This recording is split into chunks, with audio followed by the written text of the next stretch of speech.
창세기 14장이고요. 13절로 16절까지 말씀을 우리 같이 한 목소리로 읽겠습니다. 네, 우리 13절부터 읽습니다. 13절입니다. 도망한 자가 와서 히브리 사람 아브라함에게 알리니 그때에 아브라함이 아모리 족속 마므레의 상수리 숲을 근처에 거주하였더라. 마므레는 에스골의 형제요 또 아넬의 형제라. 이들은 아브라함과 동맹한 사람들이더라. 아브라함이 그의 조카가 사로잡혔음을 듣고 집에서 길리고 훈련된 자 318명을 거느리고 단까지 쫓아가서 그와 그의 가신들이 나뉘어 밤에 그들을 쳐부수고 다메섹 왼편 호바까지 쫓아가 모든 빼앗겼던 재물과 자기의 조카 롯과 그의 재물과 또 부녀와 친척을 다 찾아왔더라. 오늘 이 말씀 가운데 하나님의 은혜가 있기를 넘치기를 간절히 기도하고 소망합니다. 봄이 찾아오는 것 같습니다. 이렇게 표정들이 밝아지시는 거 보니까 참 감사하고 좋은 일 같아요. 오늘 말씀은요, 계산하지 않는 믿음이라는 말씀 제목을 가지고 은혜를 좀 나누어 보려고 합니다. 여러분들 요즘 뉴스 보기 어떻습니까? 겁나지 않으세요? 좀 두렵고 겁나요. 왜 겁나세요? 기름값도 올랐고 또 중동의 전쟁도 일어나고 해서 악화일로입니다. 싸우는 내용들이 너무 많이 나오는 것 같아서 참 마음이 아픈 것 같습니다. 여러분들은 자녀들에게 보통 자녀들이 학창 시절을 막 지낼 때에 자녀들에게 제일 먼저 하는 조언이 있다면 어떤 조언들을 하세요? 1번 뭐예요? 거짓말 하지 말아라. 왜? 내가 거짓말 했기 때문에 거짓말 하지 말아라. 두 번째 뭐예요? 친구들과 싸우지 말아라. 왜? 내가 싸워봤으니까 그런 말들을 많이 합니다. 근데 이 싸운다라는 얘기가 여러분들 보세요. 전쟁이라고 해서 이란과 어떤 싸움이 발생되는 건데 이게 먼 나라의 이야기로 치부하고 넘어갈 게 아니잖아요. 싸우니까 당장 우리나라에 어떤 영향이 있습니까? 기름값이 단번에 막 쭉쭉 올라가고 있어요.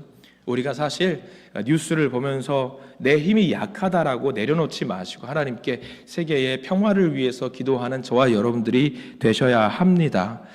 사실 여러분들 이란이라고 하면은 먼 나라가 아닙니다. 이란을 거슬러 올라가면은 어떤 나라인지 아세요? 성경에 나오는 나라가 있어요. 바사라는 나라가 나옵니다. 바사, 페르시아죠. 페르시아라는 나라가 이란이라는 나라고요. 오늘 우리가 성경 말씀에 나오는 나라가 또 이 바사에서 쭉 올라가는 나라가 나와요. 그러니까 오늘 이란이라는 나라가 오늘 성경 말씀에 등장하는 거죠. 기독교와 뗄래야 뗄 수 없는 나라입니다. 이란이라는 나라, 여러분들 좋은 나라로 알고 계세요? 나쁜 나라로 알고 계세요? 절대평가, 가치평가는 하기 어렵습니다만 이란은요, 성경에 드러난 것만 하나 보면은요, 바사 제국으로 인해서 어떤 일이 발생됐느냐, 이스라엘 백성들이 포로 생활하다가 어떻게 됐죠? 풀려났어요. 바사 제국에서 바벨론에 끌려갔던 포로 민족이 바사 제국이 바벨론을 멸망시키고 이 바사가 이스라엘 백성들 너희 고국으로 가서 성전 지어라고 해서 바사가 풀어줬던 나라예요. 어떻게 보면 기독교 국가와는 적대적으로 나쁜 관계에 있는 나라는 아닙니다. 다만 우리는 뭘 해야 되느냐, 이란이 좋다 나쁘다 그런 걸 떠나서 기도해야 합니다. 기도해야 돼요. 오늘 말씀은요, 전쟁 이야기로 말씀이 시작이 됩니다. 여러분들 이런 말씀 많이 해보셨을 겁니다. 사는 것이 뭐다? 사는 것이 전쟁이다 라는 말씀들을 많이 해본 분들 계실 겁니다. 정말 그렇습니까? 여러분들 가정에서 어때요? 가정에서 가족들과 같이 사는 거 전쟁이에요? 아니에요? 전쟁. 함부로 말 못하겠지요? 네, 말 못할 겁니다. 많은 분들이 사는 것이 전쟁, 특별히 남편과 아내 듯이 배우자와 같이 사는 거 전쟁입니까? 아닙니까? 누굽니까? 누가 전쟁이라고 합니까? 전쟁이 어디 있습니까? 그런 분들 많이 계세요. 전쟁 같다고 표현하는 분들 많이 계세요. 저는 전쟁을 경험해 본 적이 별로 없습니다. 일방적으로 보통 제가 당하고는 말지요. 자녀들과 여러분들 전쟁하십니까? 안 하십니까? 누가 일방적으로 공격합니까? 보통 부모님이 일방적으로 때립니다. 그래요. 우리는 살면서 이런 식으로 사는 것이 전쟁이라고 말들을 많이 합니다. 스포츠 경기에서도 보세요. 너무 격렬하게 싸우면 이것을 뭐 같다라고 이야기하면 전쟁 같다고 이야기하면서 싸웁니다. 실제로 총칼 무기만 없었을 뿐이지 우리는 다양한 영역에서 경쟁을 하고 전쟁을 합니다. 회사에서 여러분들 직장생활 하시는 분들 직장생활이 뭐예요? 전쟁터 같다라고 이야기하는 분들 많이 계시잖아요. 꼭 그렇게 우리가 전쟁터 나가서 싸워야 되는지 모르겠어요. 왜 우리가 그렇게 꼭 싸운다라고 표현을 해야 되나? 미국과 이란 왜 싸워야 되나? 우크라이나와 러시아 왜 싸워야 되나? 이런 실질적인 전쟁, 전투 말고도 우리나라도 지금 전쟁을 하고 있다는 거 아시지요? 북한과 전쟁을 하고 있는 상황이고요. 그리고 경제적으로도 관세 전쟁이라고 해가지고 세계적으로 돈 가지고 많이 싸우고 있습니다. 내가 이겨야 돼. 내가 이겨야 되더라고요. 성경에서도요, 여러분들 전쟁의 기록이 정말로 많이 나와 있습니다. 우리가 오늘 성경 말씀에서 살펴본 전쟁의 기록인데요. 성경 구약과 신약을 통틀어서 첫 번째로 기록된 싸움의 기록이에요. 처음 기록된 거예요. 그 전에도 싸움이 있었겠지만 전쟁의 기록으로서 성경은 첫 번째로 기록. 여러분 좀 한번 성경을 봤으면 좋겠습니다. 배경을 좀 봐야 됩니다. 여러분 성경 말씀 1절 말씀 한번 볼까요? 1절 말씀 한번 볼게요. 이거 화면으로 나오진 않지만 여러분들 그냥 성경책 보시고, 자 1절 말씀 함께 봅니다. 같이 읽어볼게요. 시작. 당시에 시날 왕 아므라벨과 엘라살 왕 아리옥과 엘람 왕 그돌라오멜과 고임 왕 디달이라는 이 나라가 4개의 나라, 4명의 왕이 등장합니다. 여기서 여러분들 표시를 좀 해두시면 좋을 것 같습니다. 엘람 왕 그돌라오멜, 이 나라가 나중에 어떤 나라가 되느냐? 바사 제국이 되고요. 엘람이 이 바사가 나중에 이란이 됩니다. 그러니까 이란의 조상이 누구냐? 엘람이라는 나라예요. 그러니까 여러분들 좀 참고로 기억을 하면 좀 도움이 되겠지요. 이때에도 이 4개의 연합국가 중에서 가장 힘이 셌던 나라가 엘람이었습니다. 과거나 지금이나 정말 강한 나라입니다. 이란이라는 나라도 지금 중동에서 둘째라면 서러울 정도로 힘이 센 나라잖아요. 근데 문제는 뭐냐면 전쟁이 뭐냐? 여기 1절에 나와 있는 4개의 나라가 하나의 연합국가를 형성했어요. 그리고 바로 아래쪽에 5개의 나라가 있는데 이 5개의 나라가 위에 있는 4개의 나라에 조공을 바치고 있었어요. 평화가 있었지요. 근데 문제가 발생을 했습니다. 4절 말씀 볼까요? 성경책을 보셔야 돼요. 우리 성경책 보시고 문제가 발생했습니다. 조공을 그대로 바치면 평화가 이루어지는데 4절 말씀의 문제. 자, 읽어보겠습니다. 4절입니다. 이들이 12년 동안 그돌라오멜을 섬기다가 제13년에 배반한지라. 부지런히 조공을 바치다가 평화를 유지하다가 갑자기 변심한 거예요. 이유는 몰라요. 성경에 나와 있지 않으니까요. 대충 짐작은 할 수 있겠지요. 우리는 더 이상 너희들에게 조공을 바치지 않으리라 밀어붙입니다. 뭔가 믿는 바가 있었을까요? 근데 전쟁을 해보니까 어때요? 현실은 달라요. 위에 있는 4개 나라가 너무 강력한 거예요. 그래서 반란을 완전히 진압을 하게 됩니다. 전쟁이 일방적으로 끝나게 돼요. 그 뒤로 이제 여러분들이 알고 계시는 사건이 등장을 합니다. 11절과 12절 말씀으로 쭉 넘어가 봅니다. 14장 11절과 12절 말씀. 자, 우리 함께 볼까요? 11절과 12절 말씀 같이 읽어봅니다. 시작. 소돔에 거주하는 네 왕이 소돔과 고모라의 모든 재물과 양식을 빼앗아 가고 12절 소돔에 거주하는 아브람의 조카 롯도 사로잡고 그 재물까지 노략하여 갔더라. 여러분들이 이제 아시는 사건이 나옵니다. 잘 아실 겁니다. 강력했던 북쪽의 4나라 연합군이 이 상황을 진압하는 과정에서 진압의 목적은 딱 하나입니다. 돈이에요. 돈. 재물과 양식을 가져가는 것이 목적입니다. 근데 여기서 우리들이 알고 있는 사람이 공격을 당합니다. 아브라함의 조카 롯이 공격을 당합니다. 포인트는 뭡니까? 12절 말씀에서 아브라함의 조카 롯이 문제가 아니라 그 재물까지 노략하여 갔더라. 롯은 이 전쟁과 상관이 전혀 없는 사람이에요. 근데 문제는 돈이 많은 사람이었다라는 거죠. 예나 지금이나 돈이 문제였던 것 같습니다. 우리 주변에 발생되는 많은 전쟁도 뭐가 문제예요? 사실 돈이 문제죠. 돈이 문제입니다. 탐욕입니다. 탐욕. 조금 더 가지려는 욕심, 조금 더 누리려는 욕심, 조금 더 높아지려는 욕심, 탐욕과 힘이 합해지면은요, 그게 바로 전쟁이 됩니다. 하나님은 전쟁을 좋아하실까요? 싫어하실까요? 우리 하나님은 전쟁을 매우 싫어하십니다. 다툼을 싫어하시는 분이에요. 여기 성경 말씀에서 나와 있겠지만 우리 성경 말씀 야고보서에는 이 전쟁, 세상에 발생하는 모든 전쟁의 원인에 대해서 정리해 준 말씀이 등장하거든요. 야고보서 4장 1절 말씀 화면을 보시고 한번 저를 따라서 했으면 좋겠습니다. 야고보서 4장 1절 함께 읽습니다. 너희 중에 싸움이 어디로부터, 다툼이 어디로부터 나느냐? 너희 지체 중에서 싸우는 정욕으로부터 나는 것이 아니냐라는 말씀. 다툼과 싸움은요, 하나님께서 명확하게 정의해 주셨습니다. 정욕이랍니다. 정욕은 나쁜 겁니다. 욕망은 괜찮아요. 욕망은 좋은 면이 없지 않아 있습니다. 그러나 정욕은 다릅니다. 기쁨이나 쾌락, 즐거워함, 이런 것들을 의미하는 거죠. 다른 사람들은 신경 쓰지 않고 나만 즐거워하는 것이 바로 정욕입니다. 저기 말씀 잘 보세요. 야고보서 4장 1절. 저 말씀을 잘 보셔야 돼요. 저 말씀이 듣는 대상이 누군지 아세요? 너희 중에, 너희가 있을 거 아니에요. 너희 중에 싸움이 어디로부터, 다툼이 어디로부터 나느냐? 너희 지체 중에서 싸우는 정욕으로부터 나는 것이 아니냐. 저기 말한 너희는 누구냐면요, 이스라엘 백성들을 말합니다. 이스라엘 백성들. 그러니까 당시에 하나님을 믿고 하나님을 따르고 섬기는 사람들이었던 그 사람들이 뭐 하고 있었다는 얘기예요? 싸우고 있었대요. 다투고 있었대요. 하나님 믿지 않는 사람 말고요, 하나님 믿고 있는 사람들이 서로 다투고 있었어요. 예수님을 믿고 있었음에도 불구하고 사랑으로 품어주는 말을 했던 것이 아니라 예수님을 믿고 있었음에도 불구하고 정욕의 노예가 되어서 서로 싸우고 있었다라는 말을 야고보서를 통해서 지적해 주신 겁니다. 이게 뭘 말하는 건지 아시겠죠?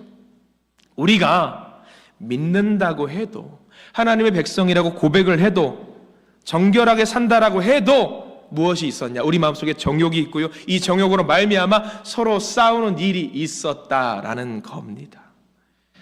오히려 믿는 사람들이 가진 것을 빼앗고, 믿는 사람들이 사람들의 마음을 아프게 하고, 믿는 사람들이 속상하게 하고 괴롭혔다라는 것, 그게 바로 그리스도인들이었다라는 말이죠.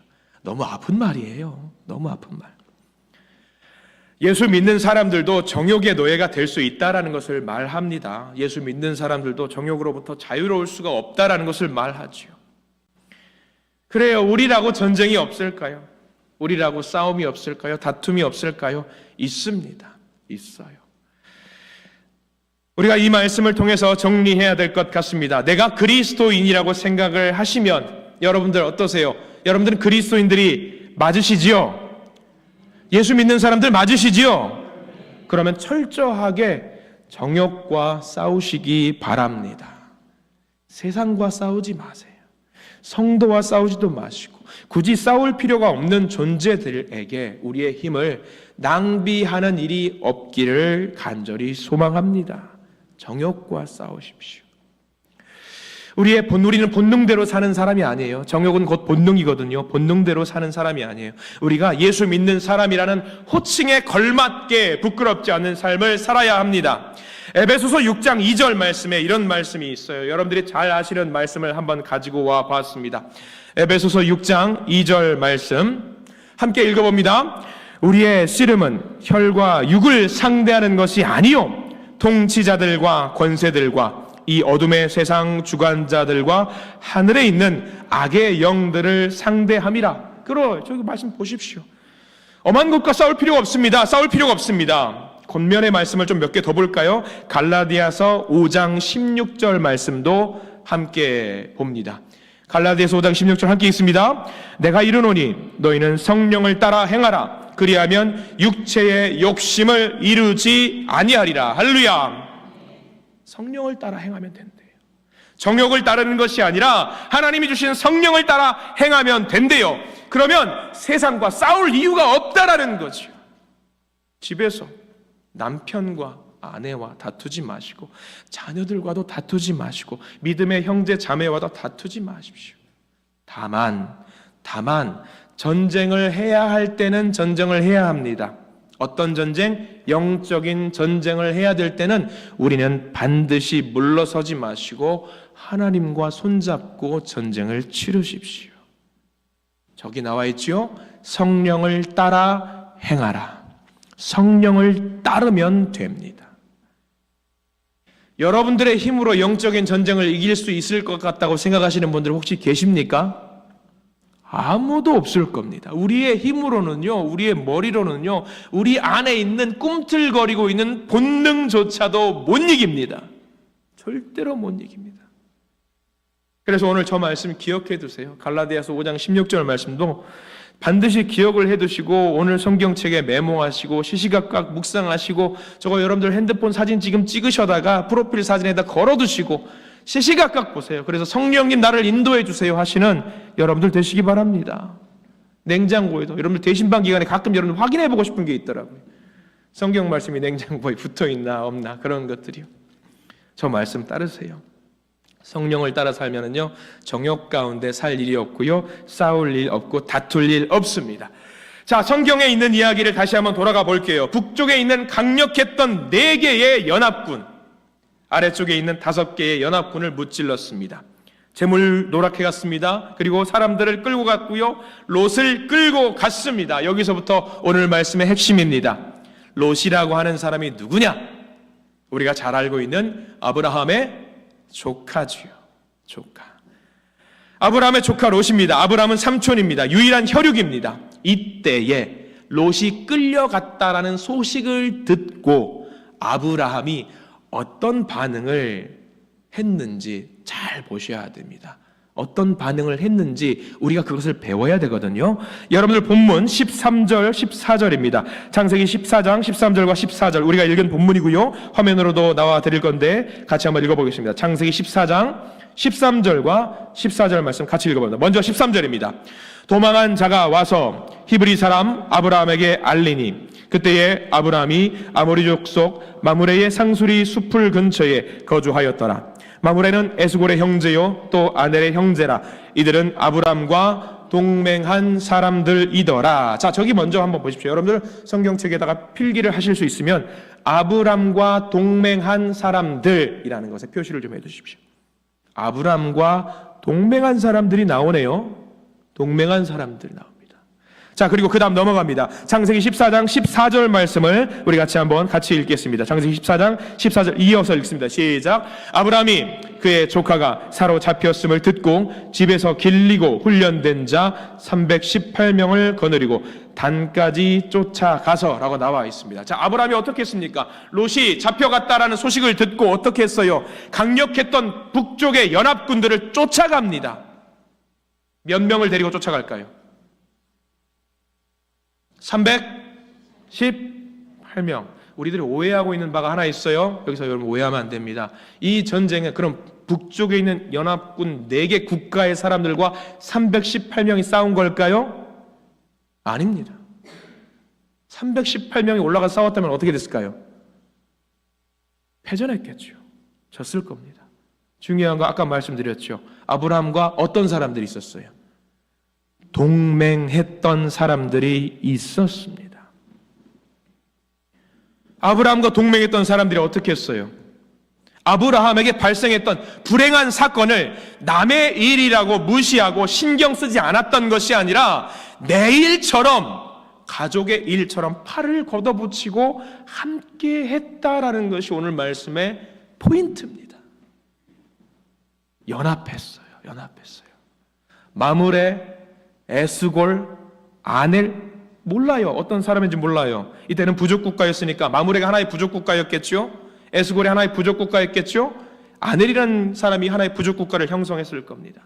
아브라함도 함께 했으니까 이 4개의 부족국가가 연합해서 싸웠다라는, 연합했다, 굉장히 귀중한 말입니다. 여러분들 사람이 재산이란 말 들어보셨을 겁니다. 사람들은요 대부분 어떤 어려운 일이 닥쳤을 때에 스스로 처리할 수 있다라고 합니다. 근데 어쩌다가 혼자 힘으로 처리할 수 없는 일들이 분명히 있대요. 전에 못을 벽에다가 박을 일이 있었습니다. 상황이 여의치 않아서 못을 가지고 벽에다가 꽝꽝꽝꽝 해야 되는데 벽에다가 못을 박을 때에 손이 몇 개 필요한 줄 아십니까? 못을 안 박아보셔서 여러분들 잘 모르시겠지만 손이 2개가 필요합니다. 잡고 꽝꽝꽝. 근데 그때 마침 무슨 일이 있었느냐, 뭔가 같이 겹치고 박아야 돼요. 그럼 손이 몇 개 필요할까요? 3개가 필요합니다. 야, 이거를 이렇게 하고 무거운 걸 딱 걸고 이렇게 하니까 떨어지고 원하는 위치에다 박을 수가 없는 거예요. 와, 정말 이게 답답하더라고요. 그러다가 제가 끙끙대는 것을 도저히 답답해서 못 보겠던지 어떤 사람이 와가지고 교회에서 잡아주는 거예요. 얼마나 편한지 몰라요. 별것도 아닌 그 일. 그때 생각했습니다. 하나님, 왜 사람에게 손을 2개로 만들어 주셨습니까? 3개로 만들어 주시면 얼마나 좋겠습니까? 근데 상상을 해봤습니다. 사람 손이 3개 좀 징그럽더라고요. 그래요. 여기서 별거 아닌 삶 속에서 진리를 배웁니다. 교회 사역도 마찬가지입니다. 신앙의 경주도 마찬가지입니다. 분명히 내 힘으로 할 수 없는 일이 반드시 찾아오게 되어 있습니다. 그러면 무엇이 필요합니까? 누가 필요한 줄 아세요? 여러분들 전후 좌우에 있는 분들이 필요하신 겁니다. 동역자가 반드시 필요해요. 전도서 4장 9절과 10절에 이런 말씀이 있어요. 우리 내일 새벽에도 전도서 4장 말씀을 함께 보게 되고요. 예전에도 이 말씀을 한번 본 적이 있습니다. 전도서 4장 9절과 10절 말씀 화면으로 한번 띄워주시고 우리 9절과 10절을 같이 한번 읽어봅니다. 9절입니다. 2 사람이 한 사람보다 나음은 그들이 수고함으로 좋은 상을 얻을 것임이라. 10절입니다. 혹시 그들이 넘어지면 하나가 그 동물을 붙들어 일으키려니와 홀로 있어 넘어지고 붙들어 일으킬 자가 없는 자에게는 화가 있으리라. 아멘. 아멘. 아멘. 대부분의 일은 나 혼자 할 수 있습니다. 그런데 혼자 못할 때 무엇이 필요하냐? 넘어져 있을 때 무엇이 필요하냐? 내 손을 붙잡고 이렇게 세워줄 믿음의 동역자, 영적인 네트워크가 필요하다라는 거예요. 분명히 한 사람보다 2 사람이 낫습니다. 2 사람보다 3 사람이 낫습니다. 함께하면 더 낫습니다. 우리가 여러분들 교회만 왔다 갔다 하는 일이 없기를 바랍니다. 같은 교회 다닌다고 모든 사람이 다 동역자가 되는 거 아닙니다. 어떤 사람은요, 분명히 예배 드리러 나오면서 교제가 싫어요, 섬김이 싫고요, 봉사가 싫어서 교회만 그저 왔다가 출석만 하고 가는 분들이 계세요. 문제는 그 사람이 교회 가운데 신앙생활 하는 가운데 넘어질 때가 있다는 거죠. 쓰러질 때가 있어요. 그러면 혼자 있는 게 좋다고 혼자 있다가 넘어지면 누가 잡아줍니까? 누가 잡아줍니까? 잡아줄 사람이 없으면은요, 낭망하고 떨어지는 거죠. 다시 일어설 수 없는 거예요. 근데 전도서 말씀에서 2겹줄, 3겹줄 얽히고 설키면은요, 끊어지지 않는다라는 거죠. 그때 우리는 진정한 공동체의 힘과 동역자의 힘을 누릴 수 있게 됩니다. 2명이 있으면 좀 번거로울 수 있어요. 신경 써야 되니까요. 3 사람이 있으면 더 번거로울 수 있어요. 신경 쓸 일이 더 많으니까요. 그러나 그 과정을 이겨낼 때에 나를 위해서 대신 울어줄 수 있는 사람을 만날 수 있게 되고요, 나를 위해 대신 웃어줄 수 있는 사람을 만나게 되고요, 나에게 총칼이 들어올 때 대신 맞아줄 수 있는 사람도 만나게 된다는 사실을 믿으시기 바랍니다. 어떤 교회에서 한 성도가 애절하고 간절한 기도의 제목을 갖고 왔어요.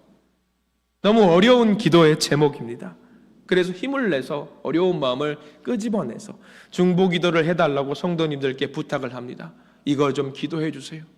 이거 제가 견디기 너무 어렵습니다. 이 기도 제목 같이 했으면 좋겠습니다. 그래서 온 교회 성도가 한 제목을 가지고 하나님께 기도를 올려드렸습니다. 그 기도 하나님께 상달 되었겠지요. 어떻게 됐을까요? 그 기도가 바라고 소망하던 대로 됐을까요? 안 됐답니다. 안 됐어요. 그 성도가 원하는 바대로 기도가 응답이 안 됐어요. 그 교회 어떻게 됐을까요? 풍비박산 났을까요? 아니요. 그때부터 모든 성도가 같이 울어주기 시작했어요. 같이. 슬퍼서 우는 것이 아니라 같이 힘을 내자고, 당사자였던 그 성도의 아픔을 내 아픔처럼 생각하면서 다시 기도하자고, 너의 아픔이 나의 아픔이고 너의 슬픔이 나의 슬픔이고 너의 기쁨이 내 기쁨이니까 같이 하자고, 같이 일어나자라고 기도했답니다. 그 성도는 다시 일어나서 하나님 앞에 더 담대하게 나갈 수 있었답니다. 같이 울어주고 같이 웃어주는 동역자가 있었기 때문에 그게 가능했다라는 거지요.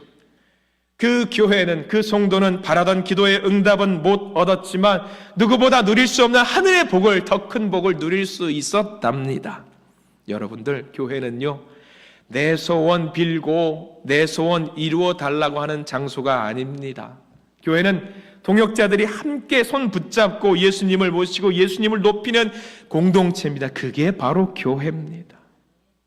예수님의 말씀과 예수님의 진리, 예수님의 사랑이 가득한 곳이 바로 교회입니다. 저는 그 교회가 우리 한신교회인 줄 믿습니다. 우리는 그런 교회를 두고 영적인 공동체라고 말합니다.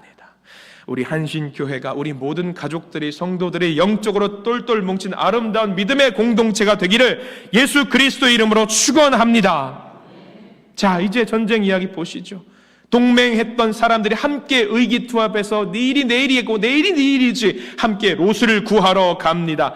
혼자였으면 318명의 사병만 가지고 있었던 아브라함은 할 수 없는 그 일을 같이 합니다. 창세기 15장 15절 말씀을 우리 같이 한번 읽어봅니다. 창세기 15장 15절 말씀 이어서 읽어볼까요? 15절입니다. 그와 그의 가신들이 나뉘어 밤에 창세기 15장 15절입니다. 14장 15절에 죄송합니다. 14장 15절 말씀 함께 같이 읽습니다. 시작. 그와 그의 가신들이 나뉘어 밤에 그들을 초부수고 다메섹 왼편 호바까지 쫓아가. 이겼단 얘기예요? 졌단 얘기예요? 이겼단 얘기죠. 아브라함과 동역자들이 소식을 듣자마자 벌떡 일어나서 우리 가서 구합시다 라고 해서 의기투합해서 전진하니까 동역자들 전체 숫자는 알 수 없지만 적지 않은 사람들이 함께 했겠지요. 함께 해서 엄청나게 전쟁 대승을 거두었습니다. 이 전쟁이 그냥 옆집에 있는 이웃 동네 사람들과 총칼 들고 싸운 것이 아니에요. 이 사람들이 전쟁을 이기기 위해서 걸어갔던 거리가 여기 나와 있는 호바까지 나와 있죠. 다메섹 왼쪽엔 호바, 무려 아브라함이 살던 곳에서 200km나 떨어져 있는 곳입니다. 어마어마한, 차로 가도 200km는 엄청 걸려요. 근데 이때 차가 있었을까요? 없었습니다. 걸어서 짱짱짱짱 하면서 가는 거예요. 피곤해요. 힘들어요. 나 집에 갈래. 그럴 수도 있었습니다. 근데 그게 아니었어요. 아브라함의 일이 곧 우리의 일이니까 피곤하고 지치고 힘들지만 가보자 해보자 하고 200km를 부지런히 가서 목숨 걸고 롯을 구한 겁니다. 근데 여러분들 생각해 보십시오.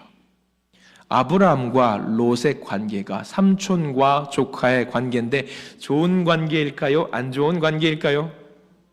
그렇게 좋은 관계가 아닐 겁니다. 왜? 이들의 재산이 풍성해지고 서로 싸우니까 아브라함이 뭐라고 말합니까? 롯을 데리고 가다가 롯아, 네가 골라봐라. 왼쪽으로 가면 내가 오른쪽으로 가고 네가 오른쪽으로 가면 내가 왼쪽으로 갈게. 네가 먼저 골라라. 그러면 조카 입장에서 뭐라고 말을 해야 되는 게 맞습니까? 아니, 삼촌이 먼저 고르시지요. 그래야지 조카죠. 근데 조카 롯이 뭐라 그래요? 그래요? 뚫레뚫레 보더니 저 땅이 좋아 보이는 거예요. 삼촌, 저 땅 제가 먼저 가져갈게요. 아브라함이 뭐라고 할 말이 없는 거죠. 그래, 가져가라. 거기로 가라. 그럼 여러분들이 아브라함의 입장에 생각해 보세요. 마음 어때요? 아이고, 요 배은 망덕한 거 키워주고 먹여주고 재워줬더니 지 살겠다고 저 땅으로는 가버리네. 그러면 여러분, 롯이 어려움에 처하면은 도와주고 싶은 마음이 들까요? 안 들까요? 사실 우리 인간적인 마음으로는 돕고 싶은 마음이 없어요. 얄미운 조카잖아요. 그러면 잘 됐다. 내가 그럴 줄 알았다. 진작부터 알았다. 쌤통이다. 그냥 잘 먹고 잘 살아라. 그러고 넘어갈 수도 있었을 겁니다. 근데 그렇게 하지 않아요. 아브라함은 뭐 했어요? 이 위기의 상황, 내 조카 롯을 구하기 위해서 뭐 했냐? 계산하지 않고, 생각하지 않고, 좌우 구분하지 않고 내 혈육을 구하기 위해서 달려갔다라는 거예요. 이게 우리 믿음의 동역자들에게 필요한 자세입니다. 롯이 나쁜 짓을 했는지 뭘 했는지 그거는 고려 대상 아니에요. 셈법에 들어가 있지 않습니다. 이해타산 구하지 않습니다. 그저 손익계산 없이 그저 하나님을 믿는 사람으로서 내가 해야 될 도리라고 있다라고 한다면 계산하지 않고 주저함 없이 가는 겁니다. 아브라함과 함께했던 동역자들도 마찬가지입니다. 셈법이 없어요. 아브라함의 일이니까 내 일이야. 계산하지 않습니다. 이해득실 없습니다. 심지어 그 전쟁은 목숨을 걸고 가야 되는 전쟁입니다. 싸우다가 내가 죽을 수도 있어요. 계산해요? 안 해요? 안 해요. 갑시다. 이거예요. 이거. 전쟁하다가 자칫 죽으면 어떡합니까? 근데 지금 오늘 성경 말씀에는 창세기 14장 말씀에 나오는 이 믿음의 영적 공동체는요, 계산하지 않고 이해득실 따지지 않고 도왔다. 그랬더니 어떤 일이 벌어지느냐? 오늘 결론입니다. 창세기 14장 16절 말씀. 14장 16절입니다. 우리 같이 한번 성경책 보시기도 좋고 화면 주었습니다. 창세기 14장 16절 같이 한번 읽어봅니다. 모든 빼앗겼던 재물과 자기의 조카 롯과 그의 재물과 또 부녀와 친척을 다 찾아왔더라. 아멘입니다. 아브라함이 이겼습니다. 아브라함이 이긴 것이 아니라 믿음의 영적 공동체가 이겼습니다. 이 전쟁을 인간적인 힘만 가지고 나아갔을 때 과연 이길 수 있었을까? 어려웠을 겁니다. 왜냐하면 지금 북쪽에 있는 4개의 연합국들은요 굉장히 강력한 민족입니다. 근데 아브라함과 연합군들이 단순하게 동역했다라는 이유 하나만으로 전쟁에서 이긴 것이 아니에요. 우리가 잊지 말아야 될 포인트가 하나 더 있는데요, 중요한 말씀, 창세기 14장 20절 말씀 함께 볼까요? 창세기 14장 20절 말씀. 자, 여기는 다 밑줄 그으셔도 됩니다. 멜기세덱이라고 하는 이웃 나라의 제사장 또는 왕, 이 사람과 만나서 이 멜기세덱이 고백했던 바입니다. 창세기 14장 20절 말씀 함께 읽겠습니다. 시작. 너희 대적을 내 손에 붙이신 지극히 높으신 하나님을 찬송할지로다 하매 아브라함이 그 얻은 것에서 10분의 1을 멜기세덱에게 주었더라. 자, 여기 밑줄 그어야 될 걸. 너희 대적을 내 손에 붙이신 지극히 높으신 하나님.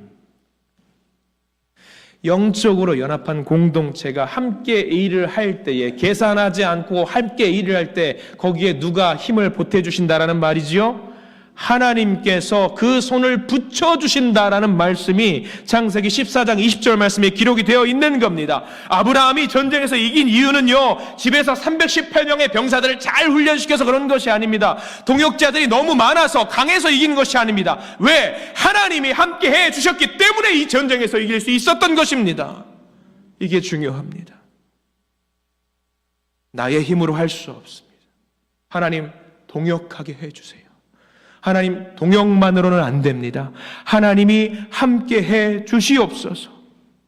이 기도를 하나님께 올리고 전진했기 때문에 하나님이 힘을 보태 주신 겁니다.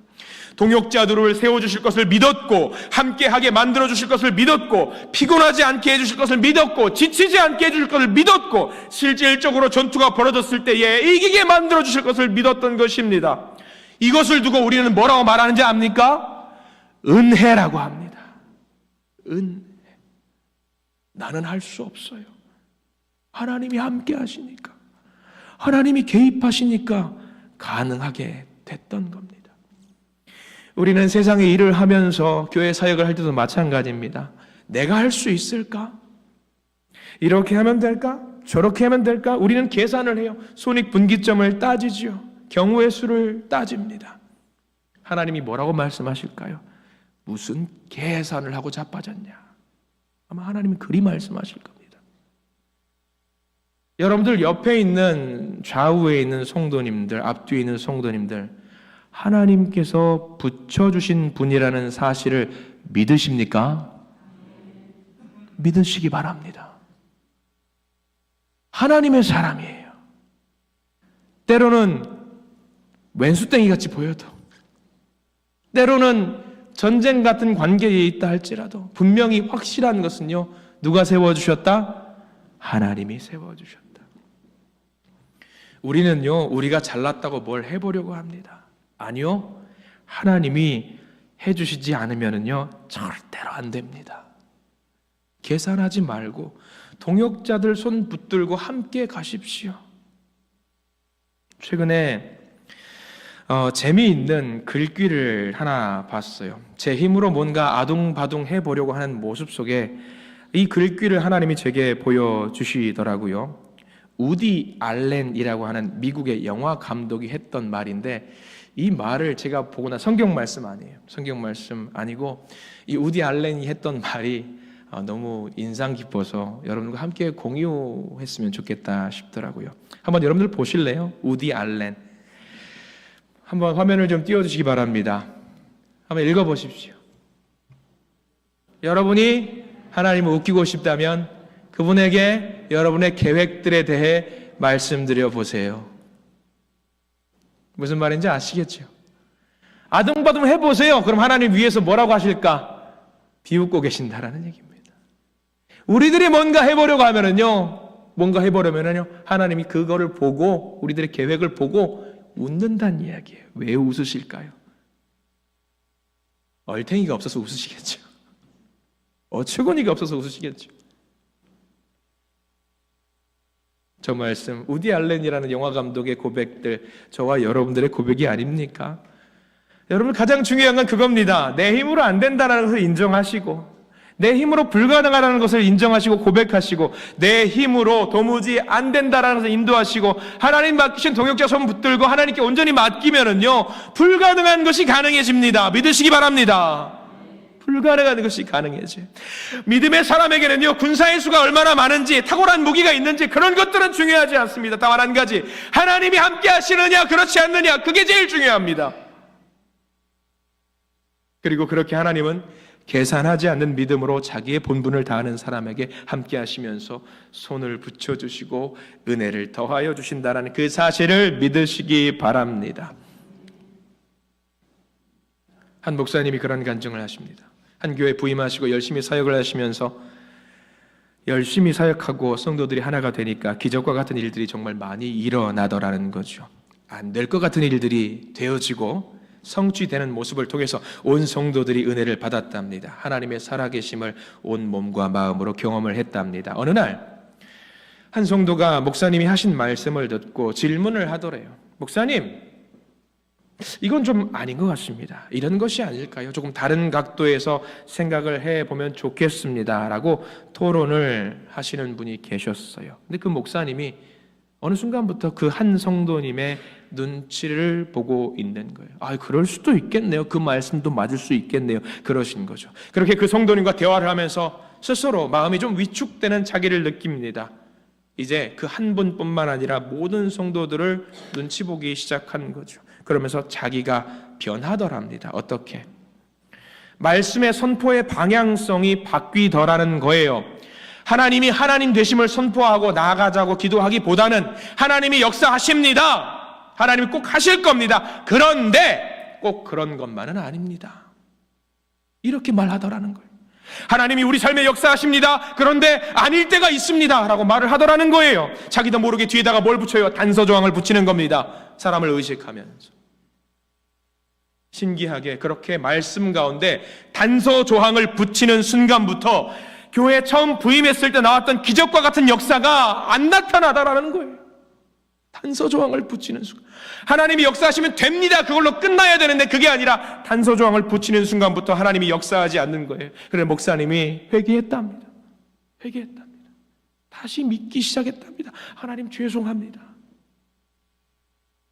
여러분들, 우리 하나님 앞에서 절대로 계산하지 맙시다.